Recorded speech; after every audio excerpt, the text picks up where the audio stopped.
We are presenting Matthew Boyd from Green Valley, Arizona, who is the chair of LD19 here in Arizona, and he is going to explain to us what PCs or Precinct Committee people do.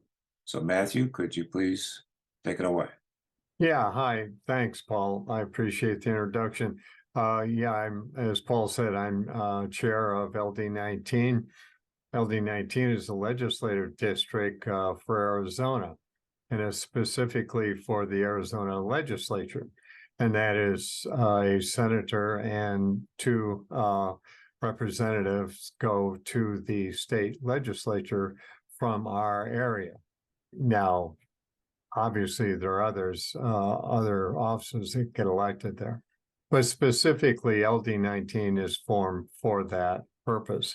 Now, within LD19, there are precincts, what's called precincts, and there are little sections that they stay stable. They don't change. The legislative districts do change. They get changed every 10 years. The precincts don't change.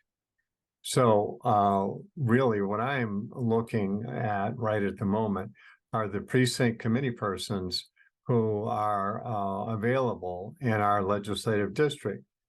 And there are openings, and I would like to see people who would like to be able to take on that moniker so that they can then be in their community and be listening for what's going on politically. And what that entails is basically just signing up saying, I'm a PC, and you can get a list then of the Democrats in your precinct and contact them as you wish and be able to be in touch with the people that you would like to talk with and party with or go to coffee with. But you would know the Democrats in your precinct, and you would be able to converse with them and listen to them. That's the big part of being a PC, is being able to listen to the other Democrats in your precinct. How many precincts are there in LD19, and how many people are in your precinct? And where is it located exactly? That's a big question. Okay. The number of precincts in LD19 is limited, but it's huge in Cochise County and Graham and Santa Cruz and Pima County and all of Greenlee. There's about 276 precincts, and we have a lot of different numbers for each one of those precincts, depending upon the number of precinct committee people assigned to a precinct depends upon the population of that precinct. So, for instance, the precinct I live in has about 7,000 Democratic voters, and we have, 7 PC positions. And we have 4 at the moment. So that's one of the things I'm doing, is talking to people who I believe would be interested in being a PC.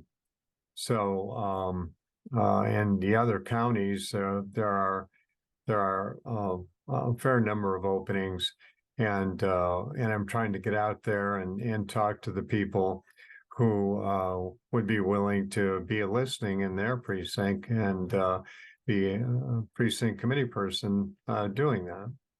Well, very good. Thank you for that. And specifically, what would a PC who wanted to sign up right now, what would they be doing within the next, let's say, month or two, or in the future? See, my question is, well, what are you doing now? And that's pretty much what a PC would be doing, is what you're doing now. The only thing that would change is that there are committee meetings once a month, and the committee meeting is a meeting of all of the precinct committee persons in the legislative district. We get together by Zoom and we have a meeting. And, that's a chance for you to hear what's going on in the state and the counties that LD19 covers. And it's also an opportunity to be able to give feedback, hopefully, about what's going on in your community and what's important to the people you know and to you that you want the bigwigs in the state to know from your local perspective. That's why it's so important to have precinct committee people, because we need to hear the feedback. And that's really what I'm looking for is if somebody's willing to be a listener and also communicate to us what's important to the people in their area. About how much time, Matthew, would you guess it would take a person to be a PC, let's say per month? Just a basic PC would be a couple hours a month. I mean, it would be the meeting. And of course, along with that, you have opportunities if you want to get more involved. You don't have to get more involved, but there's certainly opportunities to get more involved. I started out as a PC, for instance, and now I'm the chair of Legislative District 19, and that was my choosing. And it's not something that people try to force you into doing. It's an opportunity that's there for you, however. But basically, what we need and what we want are people who are willing to be a voice for themselves and people in their communities. Is Bisbee in LD 19? And if not, why?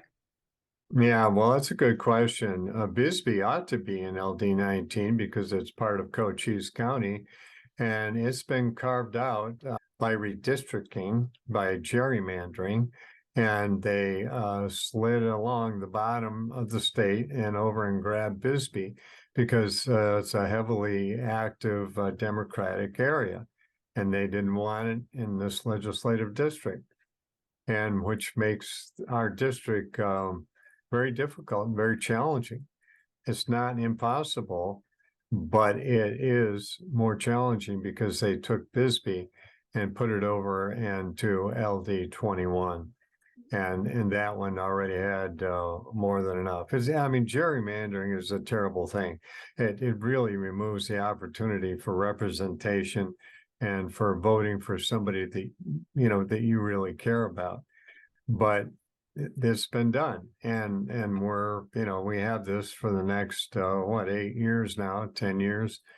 It's been trimmed down a bit from the last couple of years going by, but we've got it, and we're going to work with it, and we're going to run candidates, and we've got some lined up. But really, what needs to happen more than anything else is we need to hear the voices of the people of LD 19 so that we know the kind of representation that they want and that they're missing, so that we can have candidates that will represent them on the ticket. Well, thank you, Matthew. That's very good. As I recall, we were in LD2. Is that right? And Yeah, that's correct. And what facilitated and made the change to LD 19, and what was the size difference between LD2 and LD 19 now? Well, LD2 was all in Pima County. And so there may have been one little tip that went into Santa Cruz, but 99% of it was in Pima County. So we were, able to operate within the county and have support from a particular county organization.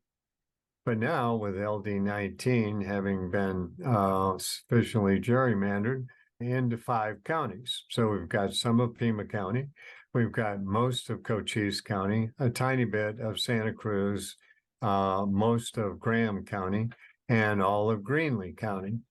So it's all spread out. There is, hours and hours of driving to go from one area to the other in the legislative district. We really only can realistically meet by Zoom as a committee, and that's what we do, and that's what we plan to do. Now, we did have an event this last week down in Bisbee, which was good. It was fun, and we got to meet face to face, which is good. And we plan on doing more of those. Probably, at least every other month out in the LD, so that we can, get to know each other face to face. Because there's really nothing like, meeting someone and having a chance to talk to them in person. Okay. Well, it's a lot of good information.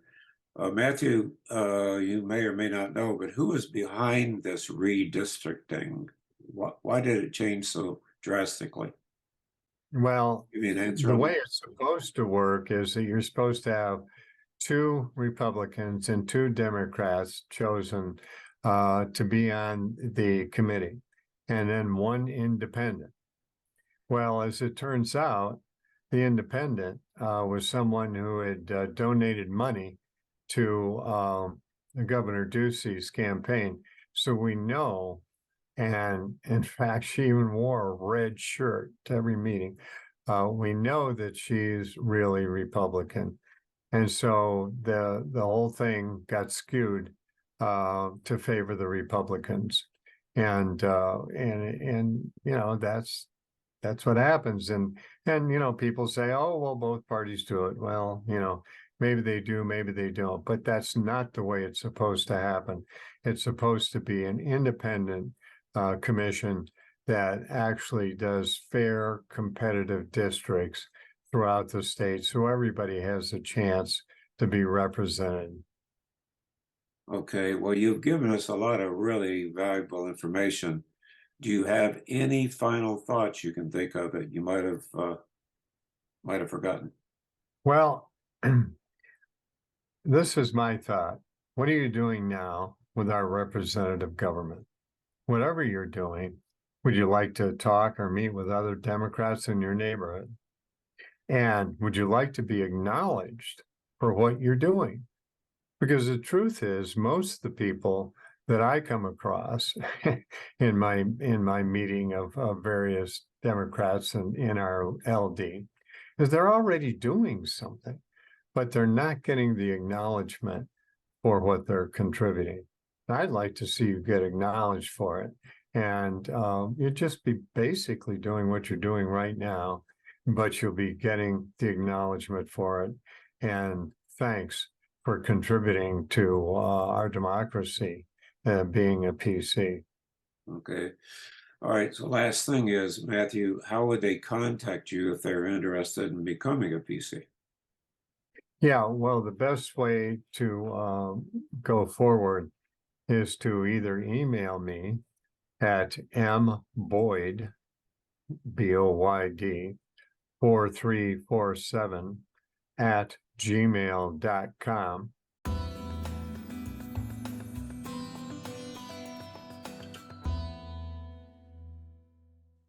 Or you can call me.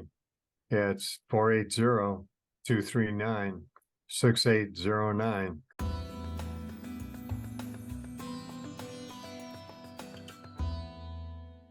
I'm interested in talking with people who are interested and being recognized for what they're doing in our government.